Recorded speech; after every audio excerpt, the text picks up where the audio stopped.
2018年9月20日 ，NVIDIA 总裁兼首席执行官黄仁勋先生宣布推出 RTX 2080显卡。2020年9月17日，英伟达 CEO 黄仁勋宣布推出3080显卡。2022年9月20日，老黄官宣发布4080。这几张显卡的性能已经有非常多的人做过测试。而我想知道的是，2080到3080再到4080，英伟达的次旗舰显卡同比之下到底有多少提升？能否配得上次旗舰显卡之名？这期视频呢，我会从规格参数、理论性能以及 2K 和 4K 分辨率下的游戏性能这3个层面，对这3张横跨6年的显卡进行详细对比。先来介绍一下参赛选手，分别是来自华硕的2080猛禽、来自微星的3080超龙以及技嘉的4080 Super 超级雕。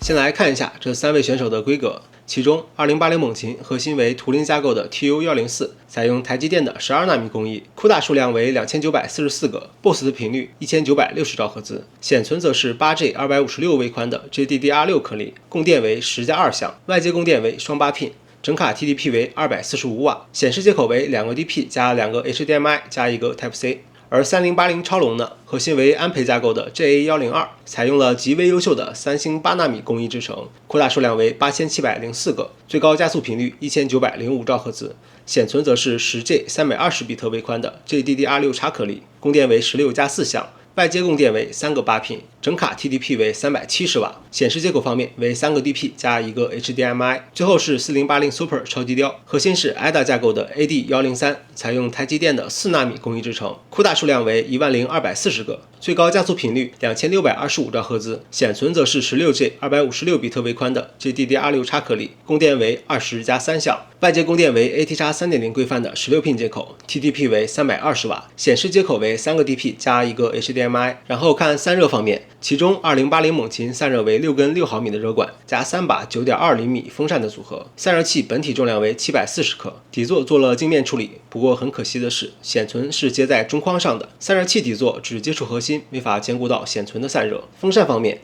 在甜甜圈烤鸡测试中，风扇转速为1250，此时在距中间风扇约10厘米处，测试噪音为45分贝，核心温度为76度，功耗为240瓦。感觉显卡 VBIOS 的风扇策略还是太保守了，核心都76度了，才35%的转速，看来想要更好的温度，需要手动调节一下风扇转速。然后是3080超龙，30系显卡因为采用了优秀的三星工艺，导致发热和功耗都比较高，所以出于散热方面的考虑，旗舰型号在尺寸上第一次从显卡升级成了显砖。看看和2080猛禽的对比，整整大了一圈。说回散热，3080超龙的散热由7根热管加3把 9.5厘米风扇组成。因为 G6X 显存发热很高，超龙还专门摘出来一根专门负责显存区域的散热。底座方面，同样为纯铜镜面底座，散热器重量为1000克。风扇方面，在甜甜圈烤鸡测试中，风扇转速为2150，距离中间风扇约10厘米处，测量噪音为56分贝，核心温度则是67度。功耗为370瓦，注意看显存温度还是太高了，有104度，这是30系 G6X 显卡的通病。最后是4080 Super 超级雕，这位更是重量级，长度来到了 35.7 厘米，宽度为 16.3 厘米，高度更是来到了 3.75 槽，整整 7.5 厘米。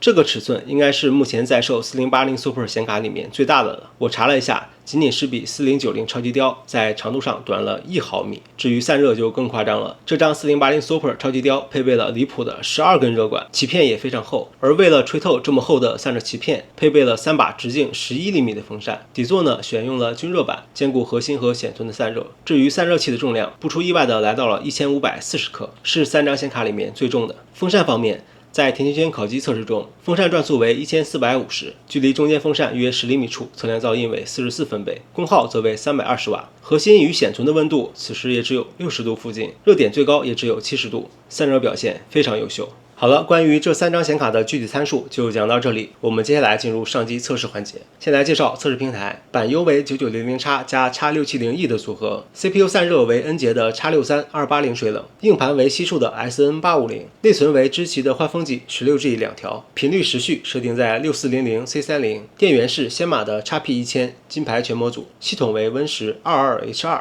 显卡驱动版本为561.09。考虑到2080、3080都是二手卡，而且发布有好几年了，为了防止硅脂老化而导致的测试结果有误，所以为公允起见，3张显卡全部拆开，统一换上信越7921硅脂。上机后呢，我们先来测试一下这3张显卡的理论性能。在代表 2K 性能的 3D Mark TimeSpy 测试中，3张显卡的得分分别是11116分、18186分和28244分。3080领先2080 64%， 4080 Super 领先3080 55%， 领先2080则来到了154%。在压力更高的 4K 分辨率 TimeSpy Extreme 中，2080的分数是5137， 3080是9047，而4080 Super 则是13977分。4080 Super 领先3080 55%，领先2080则来到了172%。看来在更高的分辨率下，4080 Super 同比提升会更大一点。在光追性能测试 Portreal 中，2080 6600分，3080 11935分，对比2080提升80%。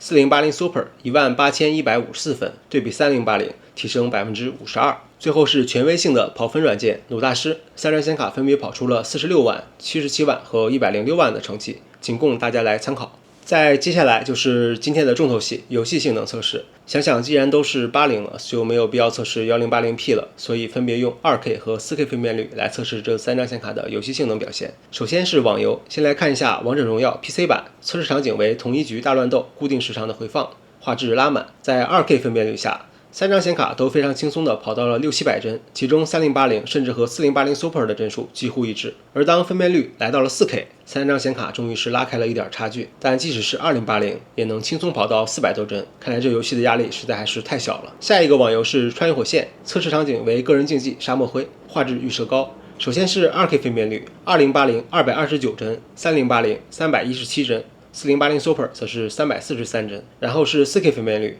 ，2080 115帧，3080 185帧，而4080 Super 则是235帧，领先3080 27%。对比2080呢，帧数则是直接翻倍。然后是永劫无间，画质设置3高，场景为自定义训练。在 2K 分辨率下，3张显卡的帧数分别为156帧、252帧和342帧。而来到 4K 后呢，3080和4080 Super 还是可以维持在150和200帧以上的电竞帧率，而2080就不太行了，帧数只有89。最后一款网游是和平精英，画质设置3级制，测试场景为训练场。在 2K 分辨率下，2080 275帧，3080 414帧，4080 Super 更是直接跑到了561帧。来到 4K 后，2080 149帧，3080 246帧，4080 Super 342帧，领先3080 39%，对比2080提升更是直接来到了130%。网游就测试到这里。接着来看单机，首先是黑神话悟空，这游戏只有40系显卡可以同时开启大力水手和真生成，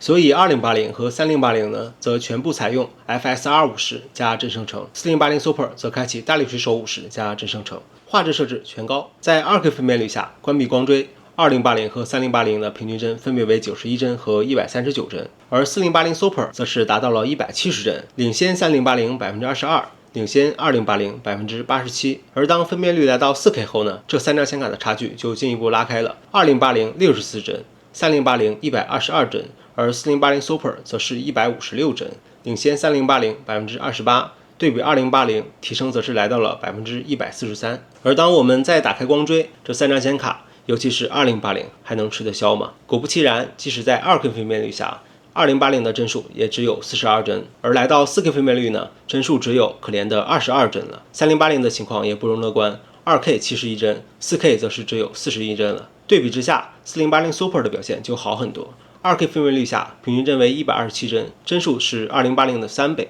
；4K 下，平均帧为86帧，已经接近2080的4倍了。看来这游戏想要开光追的情况下爽玩，还是需要一张好的40系显卡啊。无独有偶，大家都知道赛博朋克2077也是一个开光追后非常吃配置的游戏。那么在画质拉满，同时开启最高级别的光追后，在 2K 分辨率下，只有4080 Super 能够达到60帧以上。当分辨率来到 4K， 即使是4080 Super 也只有36帧啊。不过40系显卡是可以开启真生成的，在开启后，4080 Super 的帧数就刚好突破了60帧大关。然后我们再来看一下被誉为新显卡杀手的心灵杀手2。先来看 2K 分辨率，预设高画质，在关闭光追、开启大类水手质量的情况下，三张显卡的平均帧分别为68、121和160帧。来到 4K 分辨率，2080就惨了，只有31帧，3080和4080 Super 则是分别为71帧和103帧。这是都没有开光追。那我们打开光追呢，可以看到，即使是 2K 分辨率下，3080都没法跑到60帧，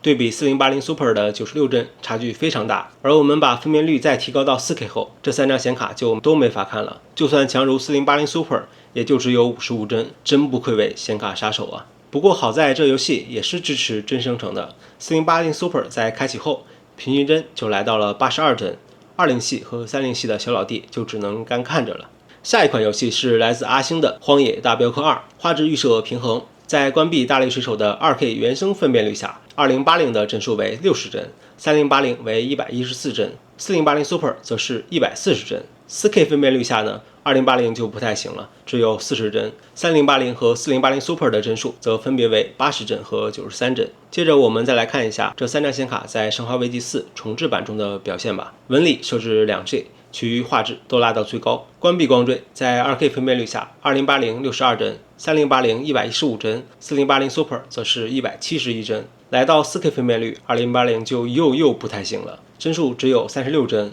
而3080为66帧，4080 Super 则跑到了接近100帧。然后我又开光追测了一下，实测下来，开关光追对帧数的影响并不大，基本上开了光追，帧数也就降个小几帧。同样的情况也出现在地平线5里，开光追后，帧数并不会比关光追降低多少，画质统一拉到极端。在关闭光追的情况下，2K 分辨率2080 56帧，3080 103帧，4080 Super 136帧。开启光追后呢，2080降了2帧。来到了54帧，3080降了5帧，来到了98帧，4080 Super 则降了6帧，来到129帧。4K 分辨率同样如此，2080 38帧，3080 79帧，4080 Super 107帧。在开启光追后，各自也就降了3到5帧。所以这俩游戏的光追还是建议都开着，毕竟开了也不会降低多少帧数，还能很大程度的提升游戏画面的体验。以上就是全部测试内容了。你对哪一代的80显卡的性能提升最为满意呢？大家可以把自己的想法打在弹幕上。至于我为什么不测80 Ti、90之间的对比，是因为旗舰显卡的售价还是太高了，一般80级别的显卡基本已经是绝大部分人的预算天花板了，更值得大家来关注。通过以上理论性能以及 2K、4K 分辨率下的大量游戏性能的测试，我们能够看到的是2080到3080的待机提升基本和3080到4080 Super 的待机提升幅度保持一致，维持在 50% 到 60% 之间。分辨率越高，性能差距也就越大，真让人不得不佩服老黄这精湛的刀法。对于我个人而言，我对这几代80显卡的表现和待机提升总体还是比较满意的，就是希望价格能够再亲民一点，供货量也能再大一点，让真正有需求的朋友都能够买到适合自己的显卡，而不是昨天挖矿，今天 AI 花样层出不穷，游戏玩家和硬件爱好者跟在后面疲于奔命。好了，以上就是本期视频的全部内容了，也希望兄弟们能够点个免费的赞，这会对我有非常大的帮助。感谢观看，我是矿乐卡，我们下期视频见。